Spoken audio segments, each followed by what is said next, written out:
Good evening and welcome to the fourth evening of the study God in the Pandemic by N.T. Wright. This is coming to you from St. Matthew United Methodist Church in Frankfort, Indiana. I'm Chris Madison. I'm a retired pastor. Phil Lake is our senior pastor. And we are picking up in the middle of the fourth chapter. Chapters 4 and 5 are very rich with material. And so we're going to pick up from where we were last week. And that is around the idea of the church as mission and carrying out the mission of Jesus Christ, and in a pluralistic age or a pluralistic culture. And there are some parallels to what happened back then during the Roman Empire and what we are experiencing now in 21st century the United States and also Europe. We're a pluralistic society. That means there is no one enforced viewpoint, such as when there were state churches, but instead there's the free interaction of ideas because of the basis of Western thought and philosophy. And so that gives a different kind of approach to things. So again, this evening as we work on this material, I'm not here to lecture so much as to explore the different things in the book and then perhaps have dialogue among us. So let's pick up at the bottom of page 35, if we will. And he is speaking about the Apostle Paul and his preaching or teaching in Athens in the marketplace. And he builds on his Jewish roots by going to synagogues, but then declaring that Jesus is the Messiah, or Christ in Greek, Mashiach in Hebrew. So at the bottom of 35, it says, an easygoing pluralism was normally the order of the day. And then he said, but there are limits to that. Of course, in ancient Greek society, Socrates broke the rules that governed Greek society in Athens and was put to death as a disturber of the peace and someone who corrupted the youth.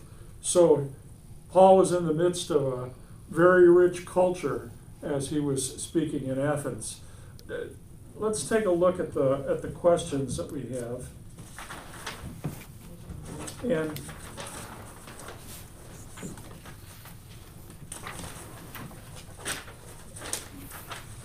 let's just take a minute to explore how do we proclaim the faith of Christ in a pluralistic culture? How can we do that? And how do we do that in the midst of a pandemic that apparently is growing again? And there is more social distancing going on. Anybody want to take a crack at that?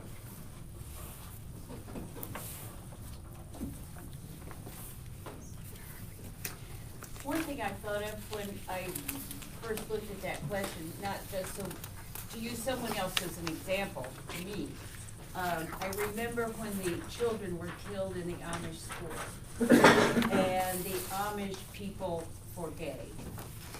I'm not Amish, I don't choose to be Amish, but they impacted me, and I think practically everyone else in America, by that act of forgiveness. And so that was simply their action of faith in the world that impacted in such a way. And so I guess some comparable kinds of things we might do from our faith beginnings would be comparable, perhaps. Just little things we might do. That's a very big thing that they did. It's a big thing, but it was in a sense a little thing to them because it was a part of their whole worldview.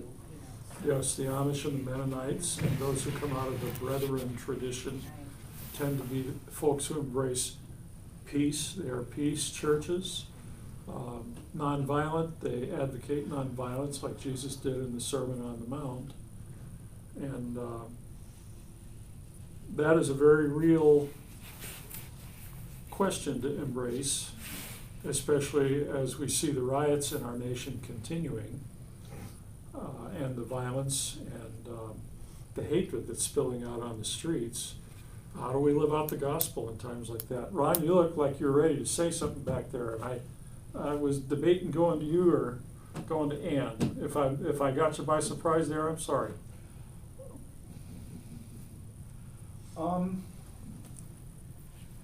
In this season of politics and election, Yes. I saw a very refreshing YouTube video today. Okay.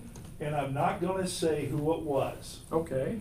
but I'm going to say when this candidate was doing a peaceful protest meeting in North Carolina Mhm. in front of several thousands, and he was talking about, okay, this will spill the guts. Go ahead. He was talking about when you get the disease, when Right. you get the Chinese COVID theater or fever, whatever, COVID-19. Yeah.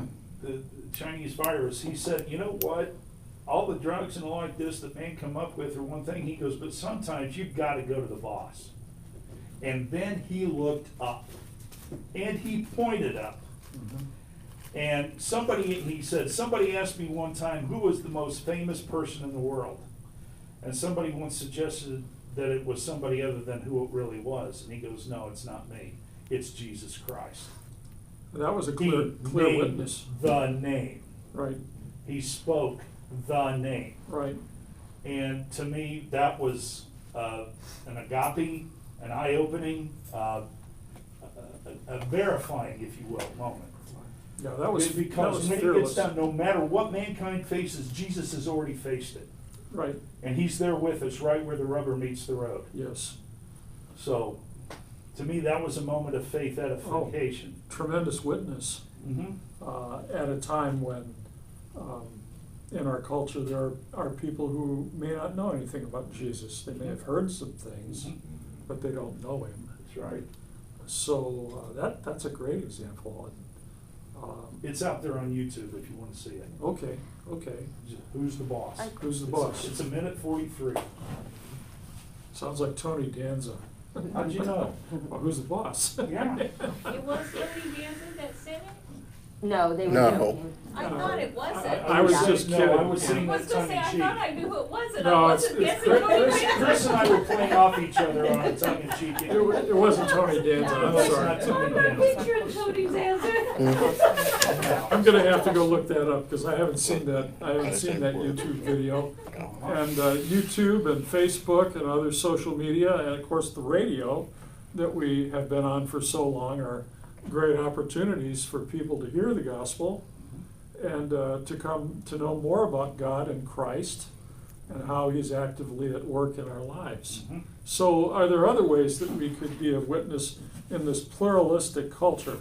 How do we proclaim Christ in a pluralistic culture? Interactions. How do we handle situations? What do we do when there's nobody looking? What's your character made of? And there are those moments that God will lead us into when we interact with others that are kairos moments or God moments, if you will. Goes back to the songs I heard at camp. By their fruits ye shall know them, and they'll know we are Christians by our love. Right? Sang those same songs. Pretty common to our. There's a reason they taught it to us when we were in 5th grade, so. Sure. Yep. Anyone else? Well, just because somebody might say that they're a pacifist, for instance, doesn't mean that they leave the world. They stand in the world and will point to, in one way or another, the damage that is being done by those who do not love them. Right, and Jesus said to us, as the Father has sent me, so I send you. And a big part of what we do as Christians, there's several analogies that Jesus uses in the Sermon on the Mount. Salt, you're the salt of the earth, you're light of the world, and he talks about how we are to interact with others and to bring salt and light into the world. Pacifism is not a stance taken out of cowardice. It's a stance taken out of deep faith. And not everybody embraces that. There are those of us who have served in the military or family who has. There are times where Americans have embraced pacifism. Hacksaw Ridge, the movie that was out a while back, about the gentleman in World War II who chose to be a pacifist and became a medic or a corpsman. Not sure which. In the Marines. Navy corpsman in the Marines. And I'd have to go back and look at the book. I'd have to see how many people that he dragged who had fallen out of combat or in combat, how he dragged them to safety and took care of them. So in that particular story, many of the people in his unit were angry at him because they thought that he was unpatriotic. But then by the end of the movie, the rest of the people in his unit thought he was incredibly brave, and they were incredibly grateful for what he did. So there's room for both. And I don't think Jesus gives us the option of simply withdrawing from the world. Be in the world but not of it. Mm-hmm. Yeah. Sometimes that's a hard tension to live through. Yeah. Anyone else? What do you think, Phil? Oh my. It is a struggle, always, for all of us, to say the right thing, do the right thing, and be the right people at the right time.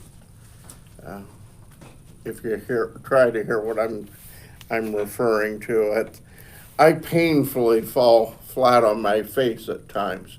You think afterwards I could have, should have, would have been better representative of the Christ I love if I had have only done this, and this instead of what I did do.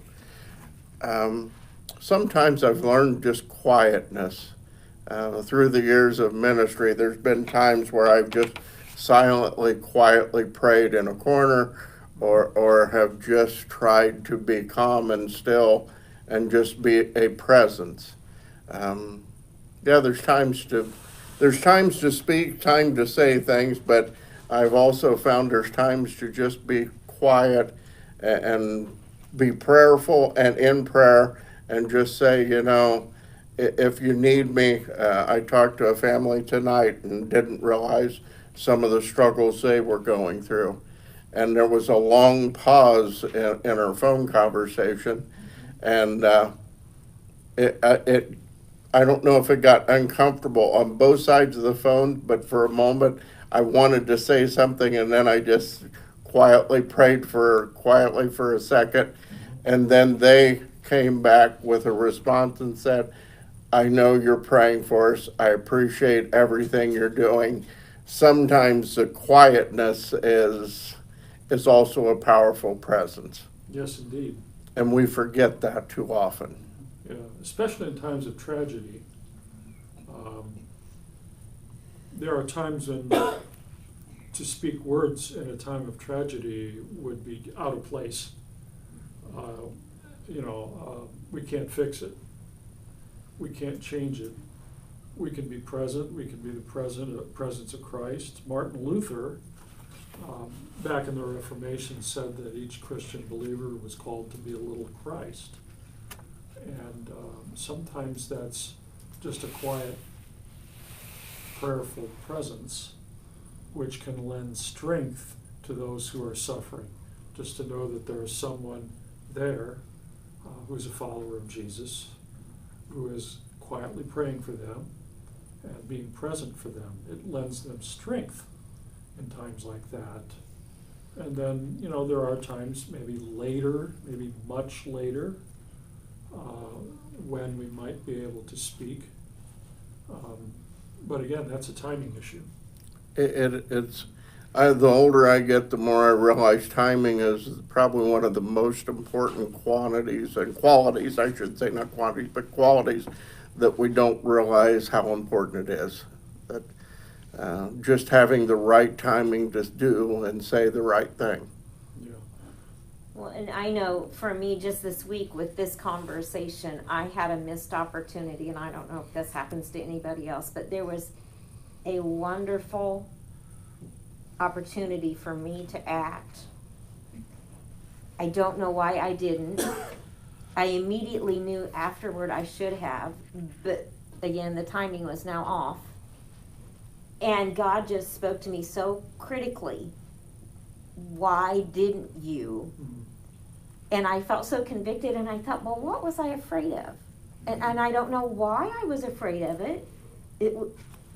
But it was just one of those things that sometimes you get afraid to say something or to do something, and you think, well, now why was I afraid to do that? That would have been a loving, kind thing that I should have done. And I missed the window, and I was convicted a half mile down the road. I was convicted, and I thought, why didn't I? What would have happened? What was I afraid of? But I didn't do it, and I missed an opportunity. Yeah, Reuben Job produced a book, 3 Rules About a Wesleyan Way of Life, and his first rule is do no harm. We've used that in a medical setting too. Do no harm, don't make it worse, work together to make it better, were kind of the rules we followed where I was. And I think we're, when we're quiet like that, that may seem like a missed opportunity, but we always have to weigh out what's needed. Sometimes we may not quite mesh with the window. I mean, that's just being human. And but yet, because of our relationships with people, there'll be another opportunity. There may be another opportunity later where we can sit down with them over coffee or listen, and maybe that issue will be brought up again. Just a thought. Yeah. I mean, just a thought. And being supportive even when we don't have to agree on too much of anything, to be kind and gracious and supportive of one another. And I think that's, I'm looking forward to next Wednesday. Because I all of the commercials, all of the other stuff, and it has gotten so negative. I outside of maybe 1 or 2 people that has a positive, just a straight positive commercial, all the others are negative, and we're just bombarded right now with a lot of negative mudslinging, and it isn't helpful. A lot of attack ads, and like I think most of us knew, months and months and months ago, that as we approached the date of the election, that buttons were going to be pushed, in political ads, and manipulation was going to be a part of those ads, and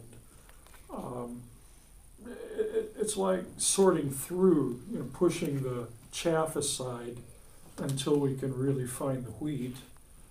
And the only way I think we can do that is to gather solid information. And, we have the internet, which can do that for us. But again, we have to be aware of bias in almost everything that's said or written. And I thought, I didn't realize it, but the standards of advertisement are not there for political ads. They do not have to be completely, there isn't a nice way of saying, they don't have to be completely truthful. They don't have to represent all of those parameters that we're used to in the qualifying for a normal advertisement is wiped out on a political ad. So all of that's why so many of them, and it doesn't matter, I'm not talking one side or the other. All of them have, and it's even there, and some of it goes back to some of the things that was said and done at the primary level, when you realize it's the very same party and they're attacking each other in the same manner, and it's just so unhealthy. Our good should be shining through all that. Let your light so As the shine. church. The big curtain. As So the have to be church, really we should be bright. shining through. Have to Yeah, let- shine very, very Let your brightly. light so shine. Yeah, the light shine. In as much that advertising seems to have gone the way of mainstream journalism, and I use journalism loosely, I have to say this, in this season, my thumb has found the mute button very There you go. quickly. Yep, I vote for It's, that. it set some new track records finding that mute button. yep. And the other neat thing is I reach for this book, because I usually have about 5 minutes of reading time. That's when you do your reading and Right. study. So we're calling, it's called maximizing opportunity. I keep mine on the table between our two chairs, Right. and I keep a Bible there too. Right. And so, I, when in doubt, read the instructions, right? Uh-huh. And so, I think what this moment can do for us, though, in such a highly charged atmosphere, and we are a pluralistic culture. I mean, my family came here from Germany and Sweden and France and Denmark, and there were state religions in many of those nations. In our nation, due to our Constitution, we have freedom of religion, freedom of religious choice about which group we will be a part. And while some may see that in a negative way, I think that's a positive thing, because it means we can truly dialogue, if we will dialogue. But to dialogue, we really can't attack one another. We can talk about issues. We may not agree with one another, but usually attacking somebody just puts them on the defensive. The other thing that I've learned over the years is not to use the word you, because the word you immediately puts people on the defensive, and sometimes it's better to rephrase things so we won't even go near that word, or maybe use the word we. I think part of being salt and light in this moment is to have a different standard and a different way of behaving during these very, very conflicted days. Yeah. One of the things that, can I share what we talked about today? What did we talk about? Which one are we? Those in-post moments and the cancer. Oh, yes, you can. Yes. Okay. Okay. Chris Leslie sitting beside me, and we were talking about both of us have experienced cancer, and that defining moment. And you think about life before it. In so many ways, this pandemic is almost creating that same atmosphere for everybody. We have set a timeline to before the pandemic, and then after it hit, and it becomes almost like a fence post, an end post, and then you stretch the get ready for the next post to be put in the ground. And we talked about how we appreciated the little things, how you stop second guessing certain things in life, how you learn to appreciate just the time with people, the time at supper. There's so many little things that you go, the big stuff really, the big brush strokes really don't matter that much. It's the fine lines and the fine strokes in a painting that just bring out the details are so important and so beautiful. And it's those small things in life that we've learned to appreciate once again. just having a simple cup of coffee with somebody, holding somebody's hand, reaching out and getting a hug or giving a hug to somebody you know it's safe. Those moments are precious commodities in life. And as we get beyond this pandemic, Chris said today that as we talked, the thing that we need to keep in mind is once we're over it, not to forget how important those little things are. We get back into the swing of things and living life normally, then it gets really easy to forget how important all the little things in life really are. Yes. I know that our parents' generation who lived through the Great Depression came to appreciate that too. I mean, in our family, my mother would talk to me about what that was like. We lost the family farm in Illinois during all that. Those are defining historical moments, and yet they don't have to define who we are. It's like illness doesn't define who we are. Someone may have a certain illness, but that's not who the person is. It is something that has to be worked through, and we still have the opportunity to be connected to God in Christ and to one another, and to be who we are as people of faith. And I think we can do that during these days too. Well, we kind of talked about, every day you wake up, and Ron, you've said this before, but every day you wake up is a gift.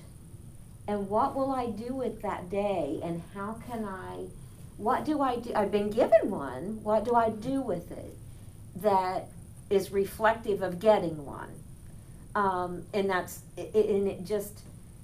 It's easy to get sort of drawn into stuff that doesn't matter. And if you talk about it for 2 hours and nothing changed, you lost 2 hours to be good to someone or to do something else. And so it's easy to be drawn in when I feel like we're a little frayed, our nerves are a little frayed, and we can't just do everything that we want to do, and sometimes it's,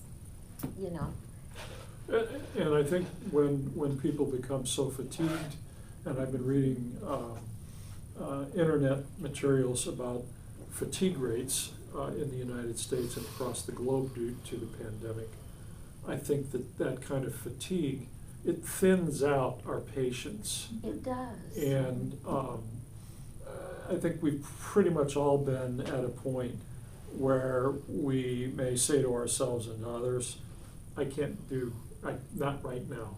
I just need to step back. Let me get my time to get in balance again, and then we can have a good conversation. Because I think we've all realized that, I hope we have, that when we are run down or too anxious, and anxiety saps our energy, leads us toward depression. Patience gets down to about a piece of paper's width at times. And we have read about, I have anyway, violent acts happening in homes. And I always come back to the idea of having a toolbox. My dad gave me a handy toolbox when I was 7 or 8 years old, with real hammers and chisels and a saw and all those great things that little kids, or at least, I don't want to say that. That sounds sexist, that guys like to play with. Girls probably do too. But We have tools. oh yeah, hey, Prime Entertainment. Hey, they when- make them in pink now. Prime Entertainment for me when I was 4 years old, when my parents wanted to kind of keep me occupied, was giving me a hammer and nails and a 2x4, and my dad would say, pound in the nails. But I think we have a faith toolbox too. And certainly the scriptures are the greatest source of our faith toolbox.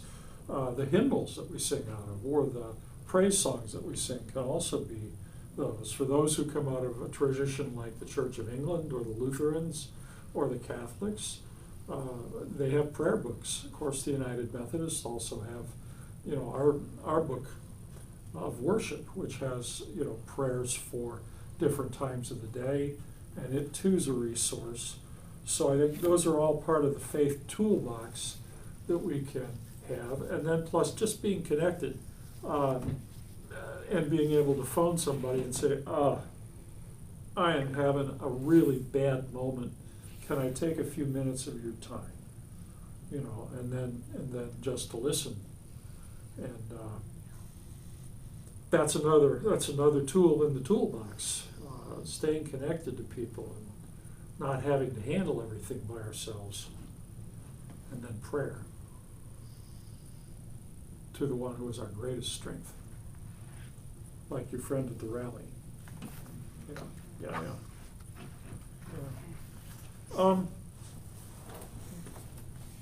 Let me see if we've already touched on N.T. Wright's idea of his pragmatism in terms of not focusing so much on, you know, why did this happen, as if perhaps we did all these things where we weren't living right, which caused God to visit this pandemic on us. He doesn't accept that viewpoint. Instead, he says, well, what can we do out of our Christian faith and out of our heart in practical and pragmatic ways, you know, to make things better? And I think that makes a lot of sense, rather than being focused only on, did God do this to us? I think looking around, we can see people in need, which we've touched on here before, seeing the needs in people around us, and trying to find times where we can respond to those needs. And again, I've noted, you know, something as important as food banks, because there is a lot of discussion across the internet about food banks needing more food, and especially during this time when people may be thrown out of their homes or their apartments and may not have the resources that they need for their children or for others. Very practical thing, very practical thing. Another thing that we might consider,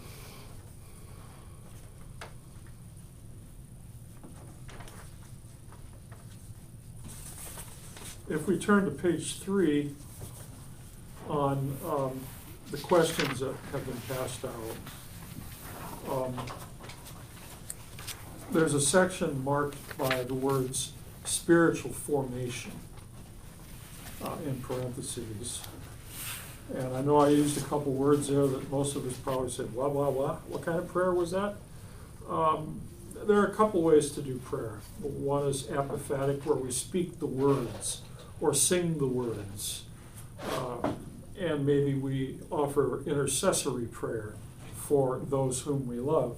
The other is called cataphatic prayer, which is just a time in silence where we may not speak at all, but instead just be in the presence of the Lord. And there are some religious groups like the Quakers who do that. That's a big part of what they believe and what they do. You know, just being quiet in the presence of God is a part of that.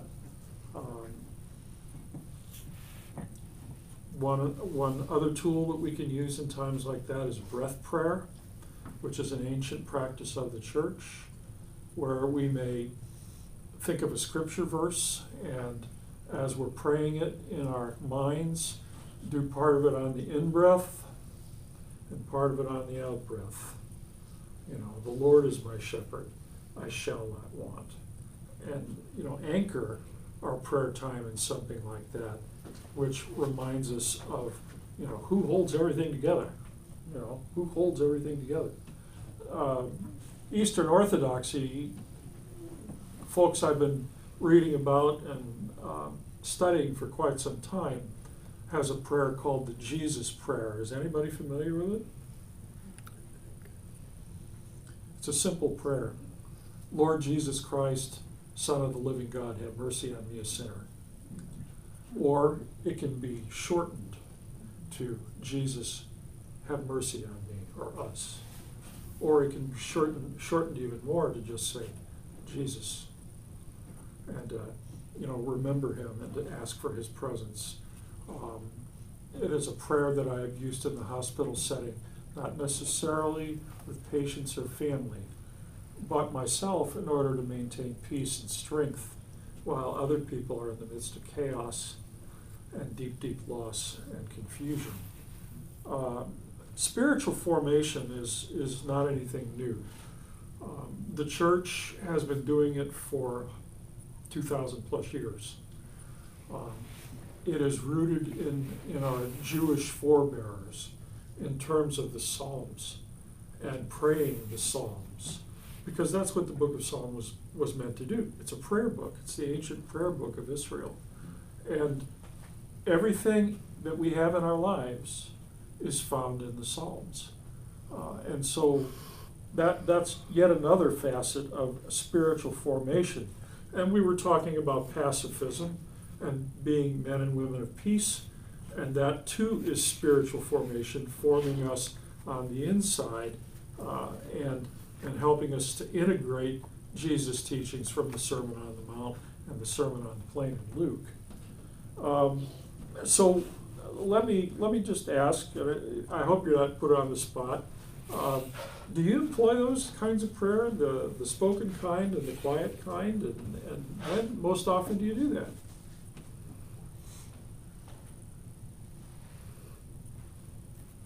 Always in the morning, when I wake. That's the first thing. I mean, that's what starts my day. And then I do it on the run as well. Yes. I mean, you have to do it on the run because if you're in a vehicle, there's so many idiots out there driving. You know. So I mean, it's so dangerous. Well, You too. I don't have to tell Ron and Sherry how Yeah. dangerous it is. Yeah. I'll let Ron and Sherry tell you about what happened. But I mean, it's just really dangerous. You know, you need God with you all All the day. time. There was a book that came out in the late 60s called Are You Running With Me, Jesus? I don't know if any of you have used that or prayed with it. I think the other book that should have been written is Am I Running With You, Yeah. Jesus? Uh-huh. But I think that, again, and this is a pastoral kind of thing, I think we are probably in the most danger when we are really worn down and worn out. Because in moments like that, we are susceptible to making mistakes that we normally would not do. Yes? That's why Satan tempted Jesus after 40 days in the desert without food. Sure it is. That is Gave Sure him it is. 3 strikes and Jesus watched them all. Mhm. Didn't swing at one of them. Nope. No, he didn't. And that time in the wilderness for him is a defining moment in his ministry as he was getting ready to begin his public ministry. And he had time to pray and to focus on what he was going to be preaching and how he was going to be living and what he was going to be doing. I Yeah. guess I hadn't thought of him being worn down, which is possible. I had thought of him as being re-energized at the end of the 40 days, but we don't really know. He was also a man, and he had human needs. He was in a human body. He needed nourishment. Fasting. Food, Yeah, food and water. I know, Yeah, yeah, yeah. but still, people often do that in a way to replenish their spirit, to heal themselves. So it's hard to know, because he doesn't really define it. My picture was always that he was strengthened by that time, but, Sure, he kept his focus on God. yeah, that's just my mental picture, Sure. but it doesn't, you can look at it either way, it's just right That because was the first temptation. Yes. Satan threw a fastball right down at him, and he, come on, turn these stones into bread if you're the Son of Man. Right. That was the first one. Right. Man's hungry. Yeah. Well, man does not live by bread alone. Right.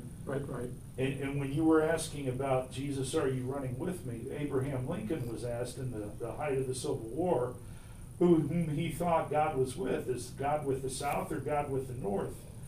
And he goes, I'm not really concerned whom God's side, or who is on, which side whose Which side side God God is on. I am concerned that we are on God's side. yeah, who's Lincoln said that. Yeah, and it's easy to see when we read his speeches and other things that he was formed by his faith. And that's clearly evident in what he wrote, whether it was the Gettysburg Address or, speaking after his, was it the second inauguration when he Yes. said so many meaningful things? I'd have to go back and look. To bind up the nation Right, wounds. yes, With malice for none, with charity for all. yes. I think we need that in this kind of moment that we're in, when we're kind of at each other's necks. Well, the other thing we forget is Lincoln powered through the 13th Amendment. And that was the one where the amendment that changed the Constitution, that before slavery even had a syllable mentioned in the Constitution, it was strictly and utterly forever forbidden by the 13th. And Abe was its champion. Again, God raises up the right people at the right time. And those kinds of interventions can change the course of a nation and the world. And maybe we need that kind of an intervention during these days, when statesmanship or stateswomanship is so sorely needed in our nation. So perhaps we can think about that when we're thinking of spiritual formation. Who are the spiritual men and women? I don't mean people who sound spiritual or preachy or, whatever, but, or pietistic, but by their words and deeds, by their peace, by their actions. There are people like that around us. Yeah, go ahead. Several of us have been on the Emmaus walk, and one of the things we're told on that is look for the face of Christ. Yes. And in deepening, in an effort to grow my faith, I find that is one of my biggest challenges every day. No matter who I meet, am I looking at the face of Christ? Because we're all created in His image. Right. But I am looking at everyone for the face of Christ. And in that looking, we are connected to our common divinity and our common humanity. And we can begin to overcome seeing others as enemies or antagonists or competitors. I wonder some days if all the tension that we're seeing is not driven by a sense of people thinking there's just not enough to go around.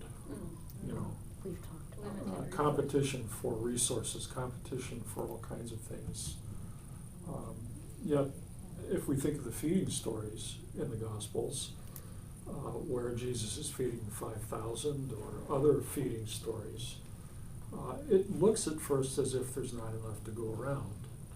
But thanks be to God, there are usually scraps or leftovers after everyone has had food in one of those stories, which is something that maybe we need to be focusing on instead of treating one another the way we are. Well, we've talked about that before in sermon topic. It is coming from an abundance theory. Right, I not have scarcity. yes, not scarcity, and I think that sometimes the world pushes a scarcity theory that you start to believe and you have to fight against that scarcity, and that's kind of one of the prayers when I get up in the morning. I think I am blessed. I am blessed. And if I start there and try to keep myself there, I've not been forsaken. And if I kind of start there, not in a pious way, but in a thank you for that gift. Mm-hmm. It's abundance. I'm not, we don't, I think it changes your lens Yes. in And it centers us for the rest yes, of the day. yes. I know years and years ago when we, as clergy, young clergy, were being trained in our annual conference. And we were in workshops about prayer. We were told, the very first thing in the morning, go to your Bible, sing hymns, pray, set the tone for the day and the focus for the day. The human mind can easily fall into darkness. We can easily begin to think, what if, or things like things are never going to be normal again, or whatever things we might say to ourselves. And that internal dialogue can be deadly if we're not careful. It becomes really important when those things happen to be aware of it and to get rid of it and to replace it with our faith, scripture, prayer, hymns, and just being in the presence of God. That was why I was doing the sermon a couple weeks back on practicing the presence of God. Because in times like these, it's easy to be overcome by negativity. And I deal with that every day. There are days where I have to sit in my chair in the living room, and I let the negativity drain out of my fingers and toes. And in my mind's eye, I replace it with grace. Kind of as the negativity level comes down, it's being filled instead by grace, the grace of God, the goodness of God. And I think that, again, due to the fatigue that has been generated by the pandemic, it can scare us out of our lives or out of our wits' ends. Or, again, if we reach for our faith toolbox, we have other opportunities to pursue. And that becomes really critical for all of us. And it's learning to do some things differently, so we can do it safely and help people to be safe. Spent a few moments today with a chiropractor, and I said, you're the first person that's gotten this close to me in days outside of my wife. And it's really, you stop and think about it. Yeah, we all chuckle, but it's like, yeah, I'm 6 foot away from everybody anymore. Right. And all at once, you have somebody within personal space. It's really changed the dynamics. But then he and I kind of chatted privately about how many people both of us knew right now that have the virus or are recovering from having it. And all at once, when the face and the name goes with the illness, then all at once it changes the perspective for anybody and everybody. That all at once it's kind of like it's around, it's real, and how do we keep ourselves safe, and how do we not pass it on and do harm to someone else? And so it's a real, with the numbers in the wrong direction right now, yeah, there's going to be some things that we have to do differently, and we're going to spell that out even Sunday a little bit, because we're not going to have people sign in again. There's some things we're going to do differently again, just to make sure that we can try to keep everyone safe. Yeah, we don't want to be a super spreader. We aren't. We are very fortunate that and I guess also we're blessed because we have got very good people that have been very cautious, and we are trying to take as many precautions as we can so we don't become that. Following the guidelines that have been given to us from the federal government and also the state of Indiana. State and county and... Right, yeah. But the thing I love is we continue to talk about outreach, and we continue to try to find ways to continue outreach. The Brianna's Hope, I think, is an important step in helping people who are struggling in this time. So I think we're still trying to be the church. We're still trying to find ways to do things safely and to have outreach. but recognize the critical needs. And so that's something, you know, having the preschool open and trying to meet the needs of these young minds and these families. And so I think that's a blessing for us to be the church and to be, you know, those I think are just critical things that we're still continuing to do, to be the face of Christ in these little children and Yes. and people who are struggling and need to see a better way. They need to see It what gives- we have. It gives everyone a different focus, and that focus becomes a source of hope. Yes, You know, which is what we've been really trying to. I had be. I had a teacher in seminary named Wolfgang Roth, obviously German, who taught Hebrew and Old Testament. He was my Hebrew teacher. And Wolfgang would always say to me, it's better to light a candle than to curse the darkness. And I come back to that over and over again. And by what we do as a community of faith and faithful individuals, we can do that. Yes. Yes, Chris last week mentioned that we might do little things like smile at people or say something and all that. I've thought about it all week and done it a whole bunch of times, and it's really helped my week. Yeah. Yeah, Yay. yeah, a little Good. testimony I there. have to watch that. I kind of have a serious face about me. Yeah, And, especially with the mask, doesn't it? Yeah. But you could say little we things. can or still do- put the twinkle in the eyes of or do little body language things. Or So laugh. Chris has inspired me. this Oh. week. And people are receptive to that. They almost Yeah. long for it. They just sort of long for Yeah. kindness. Yeah. That's no small thing, though. Kindness it is no small thing. It does take energy and effort and getting beyond yourself, and sometimes. Yeah, and I really think moments like this kind of shrink us and bring us into ourselves, and we can become isolated that way. Ron? You talk about people being defined by a condition or a disease. A habit I learned back in college when every college student struggles. Okay, Oh, well, sure. except maybe, some of those straight A valedictorians, but I've heard even maybe two.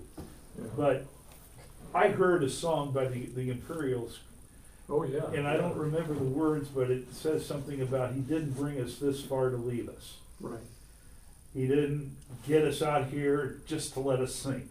right. And so I remember that, and I remember God will provide. Yes. And, like the story of the feeding of the 4,000 or the 5,000, whichever. They had 11 bushel baskets of leftovers afterwards. Right. I may feel a moment of loneliness, especially when I'm not with my team. I'm working from home. Now I can talk to them, but there in that moment when something, instantaneous hits, you're tempted to shrivel up and be defensive, but you can't. God will provide. I'm not going to be defined by this. And Lord, Master, let me, when you come looking for me, let me be about your work. Those are the things I try to focus on. I think those are very positive things. I know that one of the hardest things for us to do is when we're in the middle of a very conflicted situation where our body's normal tendency is to tense up. There are ways we can counteract that. There's a word that those in the therapeutic community are using, the idea of mindfulness. Breath, prayer, scripture in our hearts and minds, songs, staying focused, keeping our minds clear. In the spiritual formation group that I'm a part of, we talk about the human mind's propensity to chatter. Our minds chatter. There's a phrase about that called monkey mind. And so I think when we find ourselves doing that, or in circular things in our minds, or And then we have circular conversations. Part of what we need to do is just stop. And if we need to find another place to stand or sit, and to clear our minds and to let those things go, because they're only thoughts. And thoughts are not necessarily real. In fact, they aren't real. They're thoughts. We can frighten ourselves half to death if we're not careful. And so we have to be aware of that, or we need to be aware of that. And if we find ourselves being drawn into a moment where, we're kind of spinning our wheels and wearing ourselves out, mindfulness, prayer, meditation, change of scenery, singing birds. Paul says, think about the good things. Yes, sir. Think about whatever is noble and right and pure, and Yes. think about all the good stuff. Think about these things, he says. Yes. And yeah, he's right on. He's just, right on. Yeah. I heard a thing about the word fear Yes. as an acronym for reality is false evidence appearing real. I haven't heard that before. Oh, yeah. Wow. I like that. Yeah, that's a good thing to remember. You said false evidence appearing real? Right. Yeah. Sometimes we have to step back. I don't know what you practice when you're sorting out distortion or lies or half-truths. I tend to step back and I walk around those things and I look at it from different angles, from different viewpoints. And I'll say, is this really true? And sometimes it's not. Sometimes it is something that's, not true. And so I like that. Fear, F-E-A-R, false evidence appearing real. Yeah. Well, you don't want to let yourself be directed by a falsehood. Right. And so again, be about the Master's work. It's like, okay, this looks like a setback, but what can I do? What can I do with it? What's the thing I can do at this moment to strike a positive blow? What can I do? And we need to be aware of the presence of the enemy. Yeah. I think that there's the tendency in those moments where we're worn down and maybe our minds are susceptible to being afraid or not reality, that, I don't know, monastic communities, my Roman Catholic sisters and brothers who I hung out with for over 6 years at Franciscan Alliance, there are the hours of the day that were done by Benedict, Saint Benedict, and to pray and worship several times throughout the day and the evening in order to keep people centered on Christ and God and goodness and faith, rather than allowing that stray stuff that's distorted, to enter our minds and hearts, our spirits. Yeah. So that's another tool if you're into reading that kind of stuff. But the simple way, and most of us probably are not going to become Benedictine, although I have friends who are. You can go down to St. Meinrad, Archavi in southern Indiana, and they're a Benedictine community. And there's also a Benedictine community in Beech Grove, Indiana, to the south of Indianapolis, and it's a retreat center.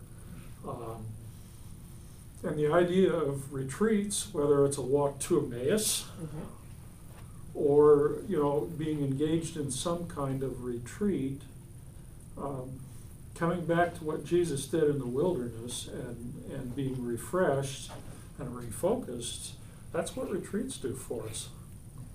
And not just vacations going to Disney World, because then we're filled with more stuff, but time when we can get away and immerse ourselves again in our faith. Yeah. Good stuff. So we've kind of explored the idea of our prayer lives, which I think are critically important. Now, we're drawing to the end of our hour, in fact, maybe a little bit over, but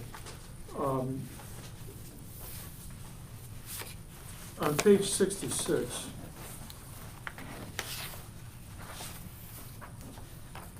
that's in Where Do We Go From Here? I'm gonna have to save that for the next time. But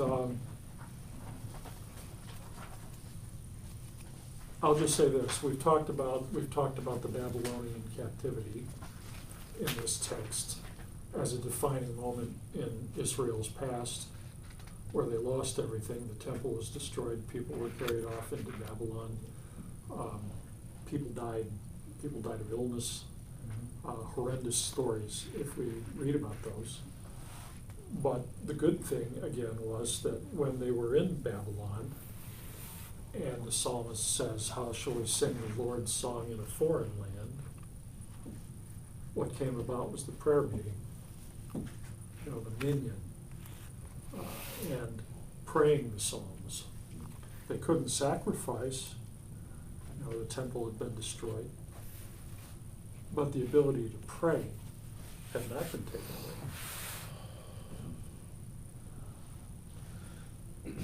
I remember the words of Dietrich Bonhoeffer, even when he went back a second time to Germany. And he said, even though I'm in solitary confinement, I am free in one room, and that is between my ears. I am free within my head, and I am at one with my Christ between my ears. Yeah, his book, Letters and Papers from Prison, is an exceptionally good book. I mean, and to me, that pretty much, that takes it to the limit of human suffering, and he's still able to express freedom. His prayer, "Who am I?" is one of the deepest and heartrending prayers in that collection that Eberhard Bethke put together. It would have been his father-in-law if he had gotten married.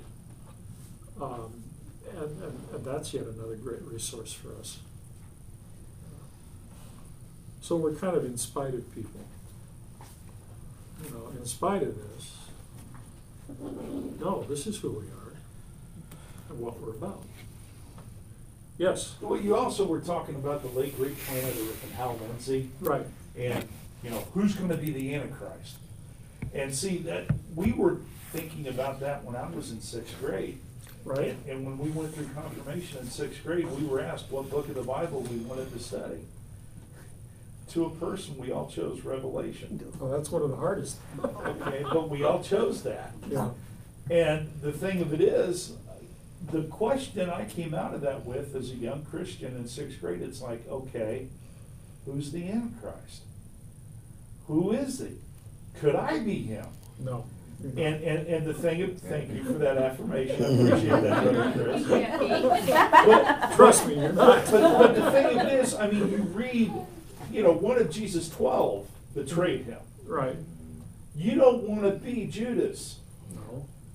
especially if you want to be a Christian. You don't want to be Judas. You got off the path. And the thing of it is, what I learned, what I figured out through time is Satan doesn't have one Antichrist. Throughout time, he always has his person there. And he's looking for his opportunity. Bonhoeffer believed that Hitler was Antichrist. Oh, sure he was. And looking at where he was rooted and grounded in his theology, Yeah. not really a theology. And there have been other people through the ages that have manifested that kind of horrible behavior and horribly distorted thinking.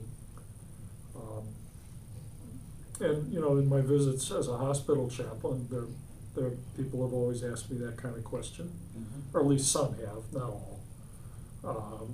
Thinking of some political figures, and I just listen, and when I have a moment where it can be a teachable moment, I will try to point them to Scripture. For me personally, 1 John is an excellent letter to read or book to read when one is trying to understand what Antichrist means. John defines God as love. And really, 1 John is about a church split where one group of people pulled away because they wouldn't believe that Jesus was the Christ. And so John points to aspects of their belief system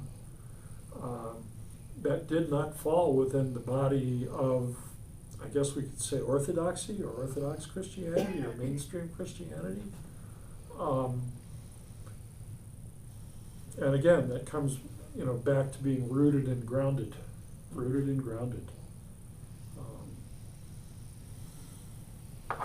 Anyone else? I want to thank everybody for being here.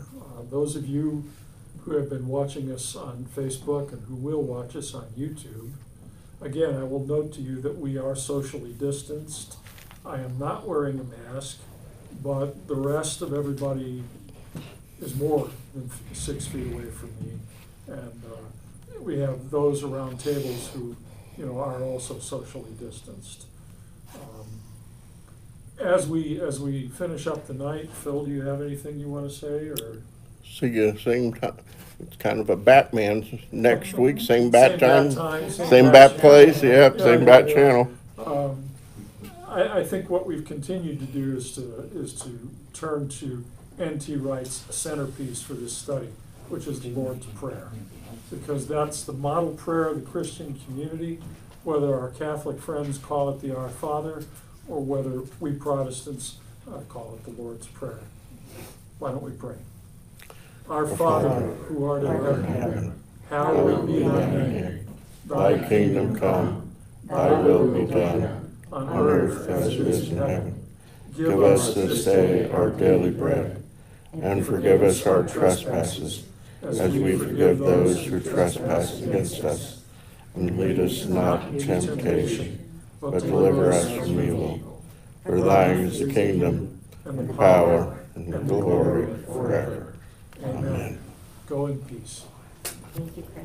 You're welcome.